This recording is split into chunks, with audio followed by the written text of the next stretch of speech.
This is video number 9 of me as DNC Whistleblower, whose SEC claim got Mayor Byron Brown's offices raided in Buffalo. The last video, number 8, I had talked about how people at Erie County were involved, apparently in these scams that involved getting people fraudulently qualified for HUD and made them look crazy and played into the whole rhetoric that was being used by the hospitals, that's being enabled by the police department and the state and many federal jurisdictions, because they're all profiting somehow. It's basically medical martial law. Nobody's rights are being respected. You're walking into a doctor's office and their own HIPAA policies, when I looked at all their HIPAA policies, it says we share this information with law enforcement as we see fit. So they're basically taking everything you say and do, twisting it to their advantage, and sharing it with law enforcement. Everything you say and do can and will be used against you in the court of law. They're not reading us our rights. The doctor's offices and homeless shelters and mental health facilities, drug treatment facilities, and all these other facilities are annex police departments at this point. But I had started talking about how social services people were involved. I had let you know that the domestic violence unit at Erie County Social Services there in Buffalo tried to get me sequestered for my safety and to avoid the situation that we now have. I have 2 roommates and 2 landlords whose lives are in jeopardy if they should decide to testify against Byron Brown to the tampering. If they, admit to the tampering and try to get some sort of leniency or blow the whatever it is they, decide to do. And when I went downstairs to find out how I got to the room was I going to get a bus pass so that I could go to the shelter, get my things, get my medication, and then go to the hotel? The lady said, "You're already in a shelter?" And I said, "Yes, she wants me out of the shelter. It's not safe for me there, and it's not safe for the other women. This is a really nasty domestic violence situation that involves powerful people that has gotten my neighbors threatened in the past, got their kids taken away, got them wrongfully incarcerated, got one man almost killed."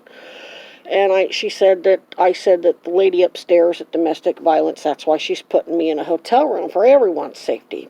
Well, that's not her decision. Well, why'd you send me up there? What was the point of sending me up there and have her getting me sequestered if you weren't going to respect her decision in the first place? I need you to sit down. So I realized at that point she was not going to follow through with getting me safe and keeping other people safe. So I left. I went back to the shelter. I was in excruciating pain.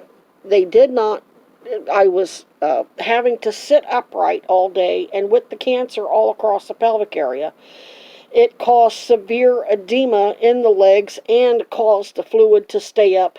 It acted like a tourniquet. And I was having congestion, having trouble breathing, and finally that's when I ended up at Buffalo General, and then they pulled the crap and sent Josna Singh in there and got me wrongfully committed. Eventually, when I got out of there, I ended up back at social services again, and I had a different lady take my application, and I put on there, yes, domestic violence played a role. For whatever reason, she didn't refer me back to the domestic violence unit. I said, "I have nitroglycerin that has to stay on me. I can't go in a shelter that is going to take my nitroglycerin away from me. I need it a lot." She says, "Well, that's going to be a problem. I'm not going to be able to place you." And then when I called later, I called 211 because the temperatures had dropped to below freezing. "Well, we can't place you because you refused placement." I said, "I beg your pardon?"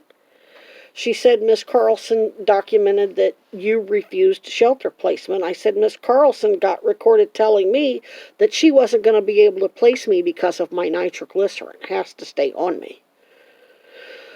And I told all of this to Buffalo PD. And that was ultimately what resulted in another wrongful committal.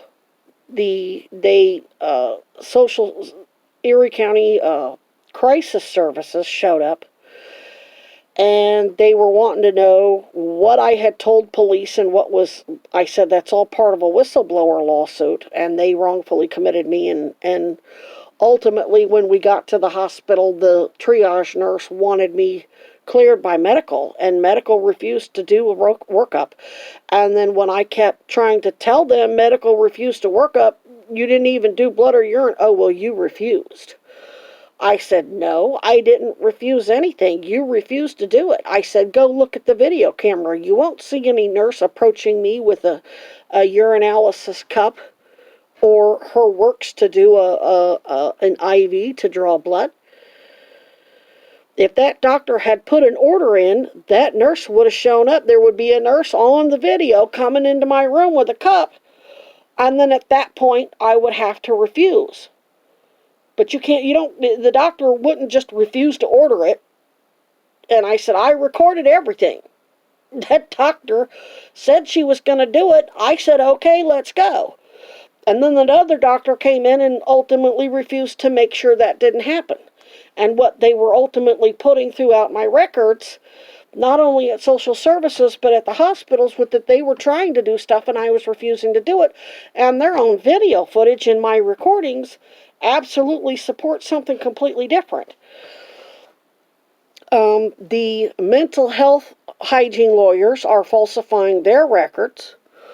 The judge in my case ultimately said that she was going to go ahead and keep me locked up for a couple of months because of something I did 6 months ago, which was not a harm to myself. I did it under the advice of a medical doctor, and that action saved my life. And that there was no way those mental hygiene lawyers didn't see through that. In order to justify locking someone up, they have to be a threat to themselves or others at the time. You can't say that they made a decision that you didn't disagree with 6 months earlier or 10 years ago. They kept trying to say, well, you have a history of taking psych meds. They prescribe psych meds for back pain. And they routinely prescribe lots of different medications, from gabapentin which is a seizure medication, and other psych meds to people with chronic pain issues, whether it's back pain or diabetic nerve pain, routinely. And, oh, well, she has a history of taking psych meds doesn't justify them locking me up 20 years later on a psych ward if I'm not a threat to myself or others at that time. So they were really reaching, and they were always using history. Well, let's look at your history. You got a history of falsifying medical records to justify and creating false medical histories to justify your future criminal malpractice.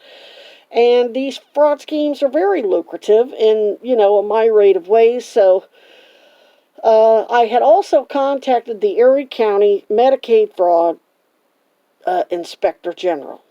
And what I recorded out of him was him being very offended that I was reporting these doctors for fraud. I said he basically was offended that I was reporting the fraud at all. And for whatever reason, he didn't have a staff of investigators that took the fraud complaints. When you called that Erie County Medicaid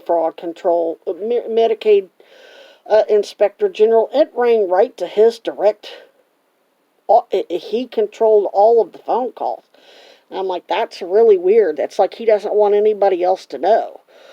And when I recorded my phone call to the Attorney General's Medicaid fraud people that were actually there in Buffalo, they didn't even know what unbundling fraud was. And what I recorded out of him was just sheer stupidity as well. So you got all these oversight people who are ultimately making sure there's no oversight on any of this, whether it's because I find it hard to believe that the people at the head of those branches aren't aware that they have people in place that aren't doing oversight. I mean, I made sure I reached out to everybody so nobody could claim they didn't know what was happening to me. And I ultimately recorded Dr. Marchetti's, now he's the Erie County, Great Lakes, ECMC, GYN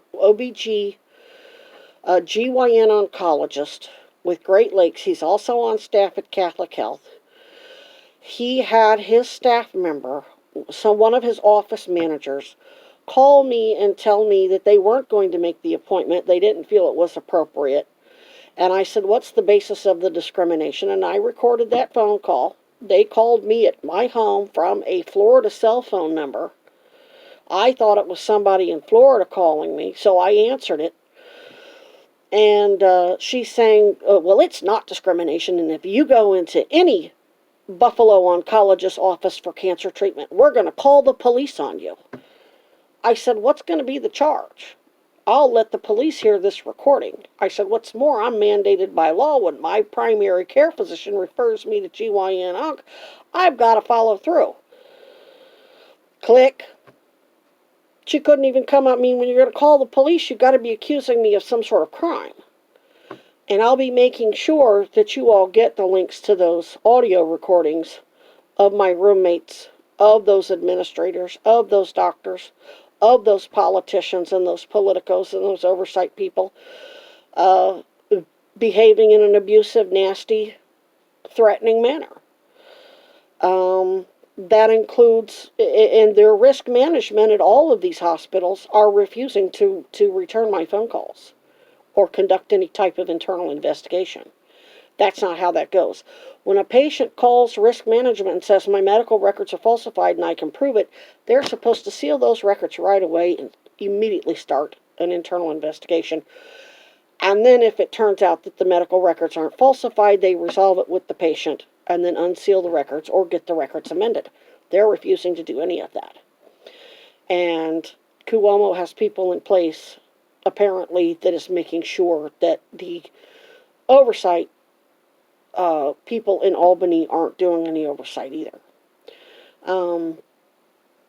I really don't know what else I can add to this. I did end up, after I was discharged from ECMC the first time and they didn't treat the sepsis and failed to send me to Roswell, I went to Albany hoping I could walk into one of the Albany oversight offices and let them see how deathly sick I was and how I was being refused cancer treatment. And I was so sick when I got there that I went to the emergency room, and sure enough, my blood work was bad. Very, very bad. That doctor got recorded referring me to oncology, but she lied to me about the blood work and discharged me to die. Eventually, I started getting calls from collection agencies telling me they wanted me to pay for these hospital bills, and I said, I'm covered by New York Medicaid, and it's retroactive to December of 2018, which means all of my medical care should be covered. And they're saying, we didn't know that. I said, they can't bill me. I said, first of all, they never sent me a bill. Number two, I'm covered by New York Medicaid. They should be billing New York Medicaid. Now that means one of two things. Now, the social worker or administrator at ECMC told me that they weren't going to bill Medicaid because they falsified the medical records and it was fraud. And then said, how are you going to pay for the records? How are you going to pay for the medical care? I said, you didn't give me care. You just admitted you're not going to bill because you don't want to get popped for fraud. Don't go looking to me to pay for it either. So apparently they've all followed through with that. They're either refusing to bill my New York Medicaid for these visits because when I wrote them up for fraud, I CC'd with my evidence and my recordings, I CC'd all that to these administrators at all these hospitals.